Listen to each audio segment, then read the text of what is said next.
हाथ जोड़कर राम राम। यहाँ पे मेरी मात्र शक्तियां ज्यादा बैठी है।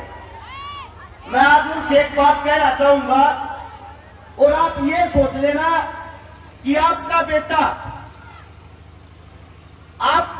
होने के नाते आपको ये बात कह रहा हूं। जब हमारे घर में लड़का होता है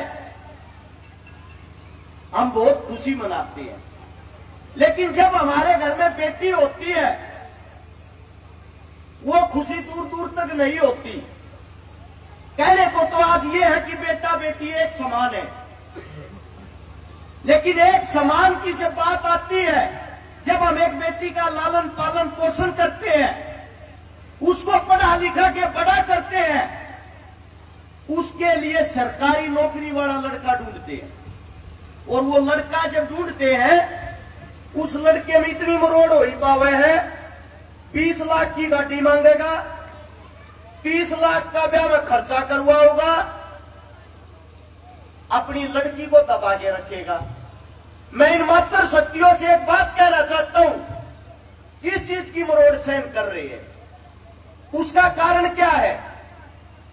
क्यों ना हम अपनी बेटियों को उन लड़कों से ज्यादा पढ़ाए, उन लड़कों से ज्यादा बड़ी सरकारी नौकरी लगवाए, और नौकरी लगवाकर वो लड़की स्वयं ये कहे मेरे घर बारात लेके जब आना, जब खाली मेरे को ले जाने का दम हो, मेरे परिवार को ले जाने का नहीं।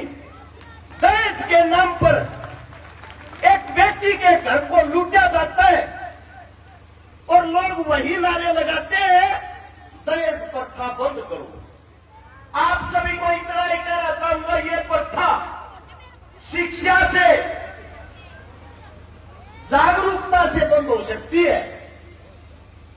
अब हमारे को भी कई साथी ये बोलते हैं, जब आप किसी साथी में गरीब की मदद करने के लिए जाते हो उसको दहेज क्यों देते हो? एक पत्रकार ने मेरे से सवाल किया।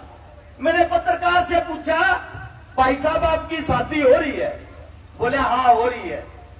तेरी बहू घर आई जब के लाई थी, बिना TV, fridge, AC, double bed, संदूक, अलमारी, तन्ने क्यों ना बंद करी भैया प्रथा? मैं इतना ही कहना चाहूंगा, अपनी बेटियों को अपने पैरों पर खड़ा करें। जब वो बेटी खुद नौकरी लगेगी और जब वो अपने से समान लड़के के साथ शादी करेगी, दोनों की सोच, दोनों की कमाई एक जैसी होगी। दुनिया की हकीकत यह है, बाप बड़ा ना भैया, सबसे बड़ा रुपया, यो रुपया दहेज दिवावे है। आप सबसे इतना ही कहूंगा, मेरी मात्र शक्तियों, ये बेटियां तुम्हारी इज्जत है।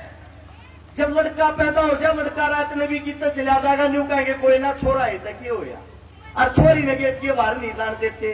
छोरी का इतना डर किस लिए? क्योंकि वो शिक्षित नहीं है। आप उनको खुले विचारों के साथ जीने नहीं देते।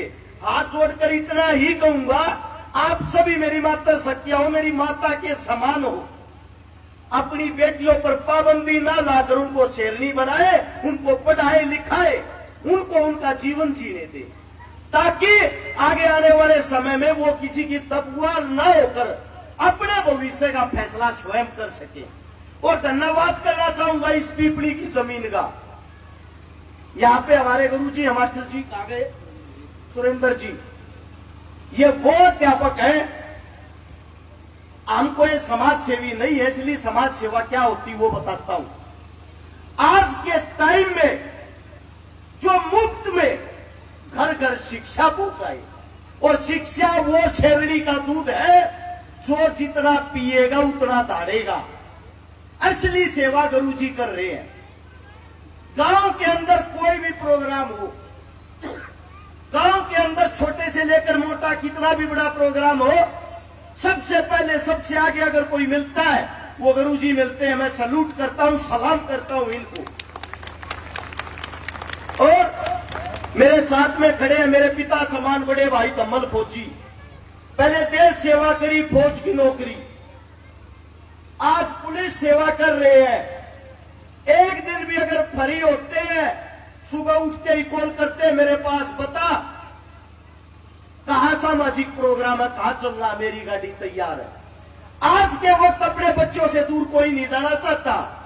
ये पहले ऐसे महान व्यक्ति हैं जो बच्चों के पास रुकते ही नहीं। इनका कहना यह है, अपने बच्चों के लिए तो जानवर भी जीता है, असली इंसान वही है जो दूसरों के लिए जिए। इसीलिए मैं इस मिट्टी को सलाम करता हूं जिसके अंदर से ऐसी ऐसी सोच वाले व्यक्ति निकल के आए, और यही व्यक्ति समाज बदलते। वरना आज के टाइम में किसके पास समय है। इसीलिए मैं आप सबसे हाथ जोड़कर इतना ही कहूंगा, हम आपके बच्चे हैं, आपकी कोख से जन्म लिया है, आप लोगों से ये बातें सीखी है, तो हमारा फर्ज बनता है आप लोगों को वापस सिखाएं भी, ताकि घर जाकर आप सोचो हमने अपने बच्चों को कौन सी शिक्षा देनी है, हमने अपने बच्चों के लिए क्या पाबंदियां लगानी है। हाथ जोड़कर इतना ही कहूंगा, शिक्षित होना और जागरूकता होना ही आज के टाइम सबसे बड़ा गुण है।